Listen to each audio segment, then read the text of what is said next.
ఉగాది శుభాకాంక్షలు రమ్మగారు. ఉగాది శుభాకాంక్షలు జయ. అలాగే సుమన్ టీవీ ప్రేక్షకులందరికీ ఉగాది శుభాకాంక్షలు. ఈ సంవత్సరం మనమంతా చాలా సంతోషంగా, ఆరోగ్యంగా, ఆనందంగా అందరం ఉండాలని కోరుకుందామండి. మరి ఈ సంవత్సరం యొక్క విశిష్టత ప్రతి సంవత్సరము చెప్పుకునేదే, ఏడాది మారుతుంది, సీజన్ మారిపోతుంది, ఋతువు మారింది, మాసం మారింది. మనం ఏమైనా మారుతామా? మనం మార్చుకోవాల్సినవి కూడా ఉన్నాయా? మనం మారుతాం ఆకారం పరంగా. ఏమిటి మార్చుకోవాల్సినవి ఏంటనేది మనం మాట్లాడుకోవాలి. జీవనం అంటే ప్రతిసారి మనం ఈ ఉగాది పండగ అనగానే వసంత ఋతువు కదా. అవును. మళ్ళీ సంవత్సరం మొదలవుతుంది, దీంతో కొత్త ఋతువు వస్తుంది. మధుమాసం అంటాం. మధుమాధవ మాసాలు రెండు. ఇది వసంత ఋతువు. మధుమాసం అంటే చైత్రమాసం, మాధవ మాసం అంటే వైశాఖ మాసం. ఈ రెండు మాసాలు కలిపి ఈ ఋతువుగా నిర్ధారించారు. ఇప్పటిదాకా అంటే ఇదివరకు ఈ పండగ వస్తూనే చిన్న చిన్న పిందెలు, చిటిపొట్టి పిందెలు, మామిడి పిందెలు కనపడే. ఇప్పుడు ఆవకాయకి సరిపడా ఆ మాత్రం కాయలు, రమ్మగారు బంగాళపళ్ళు కూడా వచ్చేస్తున్నాయండి, పళ్ళతో సహా వచ్చేస్తున్నాయి. అంటే కాలంలో మనకేంటంటే సీజన్స్ కూడా స్పీడ్ అయిపోతాయి, పరుగు పెడుతున్నాయి మనతో పాటుగా. అవి కూడా రోజులు వాటంతట అవి వెళ్తూ ఉంటాయి. కాకపోతే ఆ రోజులు ఋతువుల్లో రావాల్సిన మార్పులు కొంచెం ముందుగానే కనపడుతూ ఉంటాయి. కానీ వసంత ఋతువు వచ్చేసరికల్లా ప్రకృతి అంతా శోభాయమానంగా మారిపోతుంది. చిగుళ్ళు పెడతాయి, పూతలు పెడతాయి, మా కోయిలలు కూస్తూ ఉంటాయి. నేను ఒక నెల క్రితం నుంచే వింటున్నాను కోయిల కూత. మా ఇంటి దగ్గర ఒక మామిడి చెట్టు మీద కూస్తూనే ఉంటుంది, అదే పని మీద ఉంటుంది అది. ఇదివరకు కరెక్ట్గా పండగ అటు ఇటుగానే కూసేవి. సో సీజన్ని బట్టి మనం కొన్ని పద్ధతులు, కొన్ని ఆలోచనలు, కొన్ని అవగాహనలు అవి మార్చుకోవాలి. ప్రతి సంవత్సరం నూతన సంవత్సరం ఉగాది అనగానే పండగ రోజు ఏం చేయాలి, ఏం చేయకూడదు, అభ్యంగన స్నానం చేయాలి. అయితే మనం మామూలుగా చెట్ల ఆకులు అవి వేసుకుని స్నానాలు చేసే పద్ధతి ఈ పండగకు ఉండదు. మనం రథసప్తమికి కూడా మన జిల్లేడు ఆకులు పెట్టుకున్నాం కదా. మామూలుగా పల్లవాలు అంటారు చూడు, మర్రి, రావి, జువ్వి, మేడి, మామిడి అలాంటి ఆకులని నీటిలో వేసుకుని చేస్తే ఔషధ స్నానం లాగా అవుతుందని మంచిదంటారు. దొరికితే ఏమైనా 2 ఆకులు వేడి నీళ్ళల్లో వేసుకుని ఆ నీటితో స్నానం చేయటం ఓకే, కుదిరితే. లేకపోతే చక్కగా పెద్దవాళ్ళు చిన్నవాళ్ళకి నెత్తి మీద నూనె పెట్టి చక్కగా దీవించి ఆయురారోగ్య ఐశ్వర్యాలతో ఉండాలని, అమ్మకడుపు చల్లగా ఉండాలని దీవించి నూనె రాయటం, అభ్యంగన స్నానం చేయటం, ఉదయమే పొద్దున్నే స్నానం చేయటం. తర్వాత ఏమో నింబఫల భక్షణం అంటే వేపూత తినడం. పూతని పూతగా తినం కాబట్టి ఆ పూతతోటి షడ్రుచుల మేళవింపుతోటి ఉగాది పచ్చడి చేసుకోవటం, పచ్చడిని స్వీకరించటం, దైవ ధ్యానం, దైవ ప్రార్థన, దైవ పూజా విధానము అన్నీ చేసుకోవటం.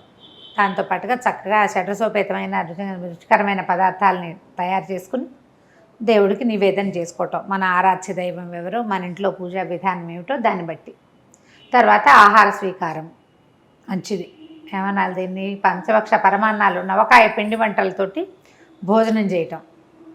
తర్వాత సాయంకాలం లేదా మధ్యాహ్నపు వేళైనా మనం పంచాంగ శ్రవణం చేయటం మన విధిగా ప్రతి సంవత్సరము చెప్పుకునేదే. ఋతువు మారుతుంది, చెట్లు పాత ఆకుల్ని రాలగొట్టేసుకుని ఉంటాయి ఆల్రెడీ, కొత్తగా చిగుర్లు వేస్తాయి, కొత్తగా పూత వస్తుంది, కొత్తగా కాపు వస్తుంది, అన్నీ కొత్తవే. ఎండాకాలం మొదలైపోతుంది, సూర్యుడు తేజస్సు పెరిగిపోతుంది. చైత్రం రాగానే మొదలు కరకరలాడే ఎండ మనకు ఒక 15 రోజుల క్రితం నుంచే కరకరలాడుతుంది. ఇప్పుడు ఏంటంటే ఎండ వల్ల వచ్చే బాధలు మొదలవుతాయి. దీన్ని సబ్సైడ్ చేయడం కోసం, ఎండాకాలంలో వచ్చేటువంటి రకరకాల అనారోగ్యాలని తగ్గించుకోవటం కోసమే మనం ఈ వేప పూత తినటం, వేప చెట్ల గాలిని ఆస్వాదించటం, మామిడి రెమ్మలతో పాటుగా వాకిలికి తోరణాలు కడతాం, మామిడి రెమ్మలు, వాటితో పాటుగా వేప కొమ్మలు కూడా కట్టుకోవటం. మేము మాత్రం యథావిధిగా ఇంత ఇది తెప్పించుకుంటాను జయ. నేను, నాకు వేపగాలి మహా ఇష్టం. వేపాకులు చక్కగా వాకిళ్ళు తుడిచి ముగ్గులు వేసుకోవడం, ఇవన్నీ మనం ఏటా ఎప్పుడు పండక్కి చేసేది. అవునండి. అయితే ప్రతి సంవత్సరము మనం ఒక కొత్త ఆలోచన చెయ్యాలి. ఇప్పుడు ఈ సంవత్సరం మనం ఏం చేస్తాం, ఇది వింటాం కదా ఈ పండక్కి, పంచాంగ శ్రవణం చేయటం వల్ల ఒక విశేషమైన ఫలితం ఉందని చెప్తారు. నిరుడు కూడా ఈ మాట చెప్పినట్టే గుర్తుంది నాకు. అవును. మన జాతకాల్లో ఏవైనా దోషాలు ఉంటే పంచాంగ శ్రవణం వల్ల అవి తగ్గిపోతాయి అంటారు. ఈ ప్రత్యేకమైన రోజున మనం ఇది వింటే అవి తగ్గిపోతాయి. ఓహోహో. మనకేవో గ్రహదోషాలు ఉన్నాయి. అవునవును. ఎవరో గురువు నీచంలో పడ్డాడు, ఇంకోళ్ళు ఎవరో ఉచ్చంలో పడ్డారు. వాళ్ళు ఉచ్చంలో ఉండి వీళ్ళ నీచంలో ఉన్నా మనకి సమస్యలు వస్తాయి. రాజపూజ్యం 2, అవమానం 16 ఉంది. అదే కదా చూస్తాము. అవును. అప్పుడు కొంచెం బ్యాలెన్స్ అవుతాయి, సమస్యలు తగ్గుతాయి. పంచాంగ శ్రవణం విధిగా చేయాలి.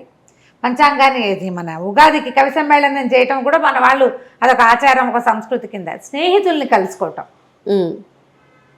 లైక్ మైండెడ్ పీపుల్ తోటి మాట్లాడటం. ఓకే. దీంతో పాటుగా పండగ రోజు పోట్లాడుకోవద్దు, గొడవ పడద్దు. ప్రతి పండగకి చెప్తాం. ఈ ఉగాది పండగ ఏంటంటే సంవత్సరపు మొదటి రోజు కాబట్టి సాధారణంగా పెద్దవాళ్ళంతా చెప్తారు, తొలి రోజున సరిగ్గా ఉంటే మళ్ళీ రోజు కూడా సరిగ్గానే ఉంటుంది. తొలి రోజు సరిగ్గా ఉండాలంటే పండగ రోజున సక్రమంగా ఉండాలి. ఏదో చిన్న విషయం మీద చిలికి గాలివాన్ చేసుకుని కొట్లాడుకోవద్దు. ఏవైనా గొడవలు ఉంటే సార్ట్అవుట్ చేసేసుకోండి. వస్తువులు పడేసుకోవటం, పారబోసేసుకోవటం, ఎక్కువ వండి పడేయటం లాంటివి చేయబోకండి. మనం జాగ్రత్త వహించవలసింది. స్నేహితులతోటి ఏదైనా ప్రాబ్లమ్స్ ఉంటే వాటిని సార్ట్అవుట్ చేసుకోండి. చుట్టాల్లో ఉన్నా కూడా చక్కగా కలిసి ఒక ఇద్దరు ముగ్గురు స్నేహితులను వెళ్ళి చూసి రావటం, కాస్త అట్లా వ్యాహ్యాలుగా బయటికి నడిచి వెళ్ళటము, చల్లగాలి, దేవాలయ సందర్శనం చేయటం. తొలి రోజున చేసాం దేవాలయ సందర్శనం, మనసు ప్రశాంతంగా ఉంది. ఏడాదంతా ప్రశాంతత ఉంటుంది, న్యాచురల్లీ సహజంగా జరగడం అవకాశం ఉంది. లేదా మనకే ఏదైనా గొడవ వచ్చినా పండగ రోజున హాయిగా ఉన్నాం, ఇవాళ ఏమిటి ఇలా ఉన్నాం అని సర్దుకుంటాం. కనీసం సర్దుకునేందుకు అవకాశం ఉంది. మైండ్ సెట్ ఇట్లా ఉంచుకోవాలి. ఈ చెట్లు ఎలాగైతే కొత్తగా చిగుర్లేసి మళ్ళీ పూయటానికి కాయడానికి సిద్ధపడతాయో అలాగే మనం చేసిన తప్పులు ఏమైనా ఉంటే వాటిని వెనక్కి వదిలేసి మళ్ళీ జీవనారంభానికి చూసుకోవాలి. మనకు ప్రకృతి అదే కదా చూపిస్తుంది. ఏటా చూస్తాం, కానీ మనం ఏం చేస్తామంటే తప్పు నెమరేసుకుంటూ ఉంటాం, గుర్తు చేసుకుంటూ పొరపాట్లు తప్పులేమో పునరావృతం చేస్తాం, దుస్సంఘటనలేమో ఎంత నెమరేసుకుంటూ ఉంటాం, పోట్లాటలు నెమరేసుకుంటాం. మానేయాలి. అది ఏది ఆగదు, కాలము ఆగదు. ఆగని దానికి ఎందుకు మనం వెనకది చెప్పుని మన పెళ్ళైనప్పుడు అంటుంటారు 30 ఏళ్ల క్రితం అయిన పెళ్లి రోజు 30 ఏళ్ల క్రితం జరిగింది, అప్పుడు ఏదో అయ్యింది, ఇంకా ఎన్నాళ్ళు చెప్పుకుంటారో. ఏవో స్వీట్ నథింగ్స్ అయితే చెప్పుకోవాలి. గొడవలు కొట్లాట్లు ఎందుకు అనవసరంగా, మనసు పాడు. ప్రస్తుతపు ఇది కూడా పోతుంది కదా. ఈ పని చేయబోకండి. వేపపూత తప్పనిసరిగా పిల్లలకు కూడా స్వీకరించేలాగా చేయండి. షడ్రుచుల సమ్మేళనమే జీవితం. ఉప్పు పులుపు, తీపి కారం, చేదు వగరు. చేదు తిన్నాక వగరు మిగులుతుంది, అవును కదా. కానీ మనకు తెలుస్తుంది. ఈ చేదుని వగర్ని కూడా మన జీవితాల్లో కలుపుకోండి. అన్నీ స్వీకరించాలి. ఎందుకంటే ఈ కాలంలో ఏంటంటే ఒకరోజు కింద అవుతుంది, ఒకరోజు మీద అవుతుంది. పగలు రాత్రి లాగానే జీవితంలో ఇన్ని రుచులు వస్తూనే ఉంటాయి. ఏదైనా ఒకే రుచి ఉండిపోదు ఎల్లకాలం, ఒకదాని తర్వాత ఒకటి ఉంటుంది కదా. అందుకని ఈ షడ్రుచుల సమ్మేళనమైన పచ్చడిని ఇప్పుడు తినిపిస్తారు. మనం ఏటా ఇవే మాటలు, ఇవే కబుర్లు, ఇదే విషయం మాట్లాడుకుంటూ ఉంటాం. ప్రతి పండగ రోజున అభ్యంగనం చేయాలి, ఇలా మంచి మాట్లాడుకోవాలి, దేవతార్చన చేయండి, భగవత్ సాన్నిధ్యంలో కొంచెంసేపు గడపండి, ఇంటిల్ పాది చక్కగా స్నేహంగా ఉండండి. చెప్తూ ఉంటామా, చేస్తూ ఉంటున్నామా లేదా, అదే ఆలోచించుకోవాలి. అది కదా ఆలోచించాలి. ఆలోచించండి. పండగకి 2 రోజుల ముందు నుంచే మనం ప్రిపరేషన్ మొదలు పెడతాం కదా. ప్రిపరేషన్ చేసేటప్పుడు ఏం చేస్తాము, నీట్గా లేని దాన్ని సరి చేసుకుంటాం. ఇల్లు ఉడిచేస్తాం, తుడిచేస్తాం, ముగ్గులు పెట్టేస్తాం, వాకిళ్ళకి చక్కగా పసుపులు రాస్తాం, తోరణాలు కడతాం, కొత్త ఇవి అలంకారాలు చేస్తాం, దుప్పట్లు గిప్పట్లు అన్నీ కొత్త వేసుకుంటాం. కొత్త బట్టలకి చాలా మంచిది ఉగాది పండగ. కొత్త బట్టలకి పసుపు పెట్టి చక్కగా కొత్త బట్టలు వేసుకుంటాం. ఇవన్నీ కొత్తవి చేస్తున్నాం కదా, ఇవన్నీ బాగు చేస్తున్నాం కదా. మానవ సంబంధాలు కూడా బాగు చేసుకోవద్దు. ఖచ్చితంగా పాత కక్షలు, కార్పణ్యాలు, గొడవలు అన్నీ వదిలేసి మళ్ళీ ఫ్రెష్ స్టార్ట్. అంతే. నేను ఒకటే స్టార్ట్ చేస్తే సరిపోతుందంటే లేదు, వాళ్ళకు కూడా చెప్పండి. అందరికీ ఇదే మాట. అంతే కదా. పోనీ అడిగేదో మన వైపు నుంచి వేద్దాం. అదే అంతే కదా. మనం స్టార్ట్ చేస్తే ఆటోమేటిక్గా తొలెడుగు మనం వేస్తే మల్లెడుగు ఎక్కడో చోట పడుతుంది. చేయాలిగా, ఖచ్చితంగా చేయాలండి. ఇలా ఆలోచించాలి. ఇప్పుడు మనకి ఇప్పుడు మన వైపే కాకుండా నార్త్ ఇండియాలో కూడా అంటే రాముడు తిరిగి వచ్చిన రోజని భావిస్తారు వాళ్ళు. అందుకని ఏం చేస్తారంటే మన శ్లోకాల్లో కూడా చెప్పబడింది, నింబఫల భక్షణము, తర్వాత ఏమో ఇది పతాకావిష్కరణ, ఉమ్, మన ఏమనాలి దాన్ని, జెండా, కాషాయ జెండా ఎగురవేస్తారు. ఓంకారం కానీ స్వస్తికం కానీ రాసి ఉమ్, ధ్వజారోహణ అంటారు. ధ్వజారోహణం అంటే ఈ రోజున కాషాయపు జెండా, కాషాయము హిందుత్వానికి ప్రతీక, అవును, మన భారతదేశానికి ప్రతీక. దాంట్లో ఓంకారం కానీ స్వస్తిక్ కానీ ఏదైనా ఒక దాన్ని రాసి ఎగరేస్తారట. ఎగరవేసే వాళ్ళు ఇదివరకు ఇంటి మీద ధ్వజారోహణ చేసాం. లాస్ట్ ఇయర్ ఈ సంగతి విని మా ఫ్రెండ్ ఒకడు చెప్పాడు నాకు, మేము ఇవాళ నింబఫల భక్షణ చేసాం, ధ్వజారోహణ కూడా చేసాం, మా ఇంటి మీద కాషాయ జెండా ఎగరేసాము అని. ఓకే, అంటే ఇది హిందుత్వము అని భావించకండి, మనకు పురాతన కాలం నుంచి ఉన్నదే. ఆహాహాహా. హిందుత్వ భావాల్ని పెంచి పోషించటం కాదు. మనం ఈ రోజున అలా చేసేవారు. రాముడు అయోధ్యకి తిరిగి వచ్చిన రోజట ఈరోజు, అందుకని వాళ్ళు పండగ చేసుకునేవాళ్ళు, వాళ్ళు ఇలా చేసుకున్నారు. అదే, మనం కూడా చేయొచ్చు, ఆసక్తి ఉన్న వాళ్ళు చేయండి.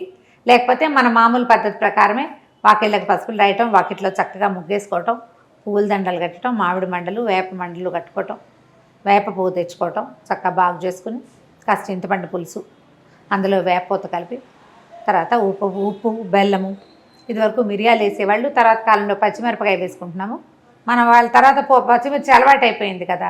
దీంతో పాటుగా చిన్న మామిడికాయ, లేత మామిడికాయ పిందెలు సన్నటి ముక్కలు తరిగి అవి కూడా కలుపుకోవటం.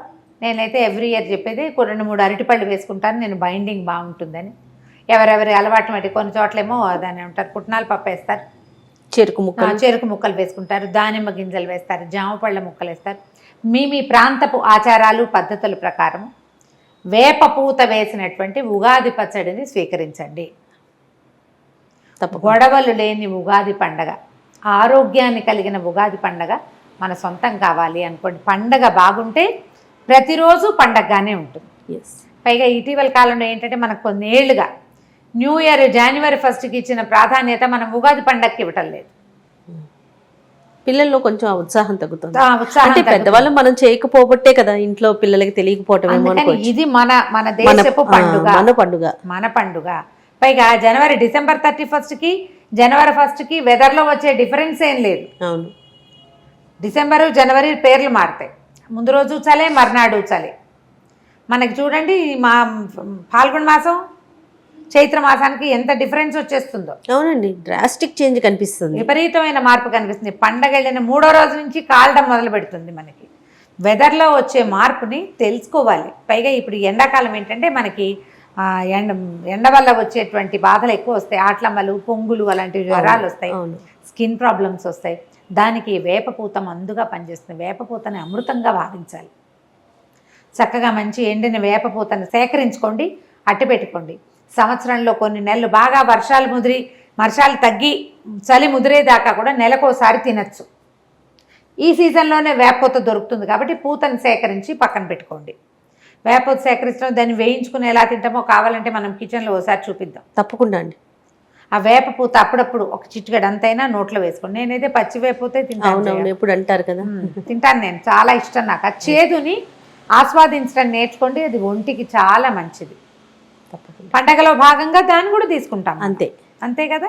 ప్రయత్నం చేసి చూడండి. ఇప్పటిదాకా ఉగాది పచ్చడి మీ పిల్లలకి టేస్ట్ చూపించకపోతే ఈ సంవత్సరం అట్టే చేదు లేకుండా కొంచెం తీపి ఎక్కువగా వేసైనా సరే ఒక్కనైనా ఉగాది పచ్చడి అలవాటు చేయండి. పండగ రోజున పొద్దున్నే లేవండి, తల స్నానం చేయండి, దేవుడికి దండం పెట్టుకోండి, ఉగాది పచ్చడి తీసుకోండి. మధ్యాహ్నం మీ తాలూకు గ్రహ ఫలితాలని తప్పకుండా వినండి. ఫ్యూచర్ ఈ సంవత్సరంలో రాబోయే సమస్యల్ని మనం సగం తగ్గించుకోగలుగుతాం. పెద్దవాళ్ళు చెప్పిన మాట వినాలి కదా. అంతే. తప్పకుండా రమ్మ గారు. నమస్తే.